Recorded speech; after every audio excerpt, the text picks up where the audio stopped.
சொல்லுவோம். அந்த வாரத்துக்கு ஒரு நாள் என்ன செய்யறோம்? நன்றி செலுத்துறோம். அப்படி செய்யறதுனால என்ன உண்டாவது? தேவ சித்தத்தை நீங்க அந்த நேரத்தில் தான் ஒருத்தர் உள்ள போது நாளைக்கு முக்கியமான வேலை இருக்கு, அங்கே வந்துருங்க. தாயே கூப்பிடுவாங்க, நீ இங்கே கிளம்பி வந்துரு, ஆஸ்பத்திரிக்கு போன அங்கே போகணும்னு கூப்பிடுவாங்க. தயவுசெய்து உங்க தேவ சித்தத்தை இயேசுக்கு போல விட்டு விடாதீங்க. இயேசுக்கு எந்த கூட இருக்கிற சீசன் சொன்னார், ஆண்டவரே உங்களுக்கு நடக்கலாக அப்பா அப்போ சாதாரணார். தேசத்தை செய்யறதுக்கு அவர் என்ன செய்யல, தேசத்தை தடை செய்யறதுக்கு அவர் இடமே கொடுக்கல. கூட உள்ளவங்க கூடுவாங்க, வீட்டில் உள்ள கூடுவாங்க, நீங்கள் அங்கே போகாதீங்க அப்படிம்பாங்க.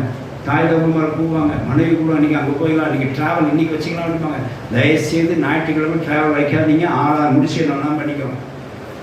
நீங்கள் பூமியில் இருக்க ஜீவித காலத்தில் ஏசு போல தேசத்தை செய்யறதுக்கு தடை வந்துச்சுன்னா அதை அனுமதிக்காதீங்க. தேசத்தை விட்டு கொடுக்காம இருக்கீங்க. பாருங்க, நான் என்ன சொல்ல புரிஞ்சிருக்கோம்.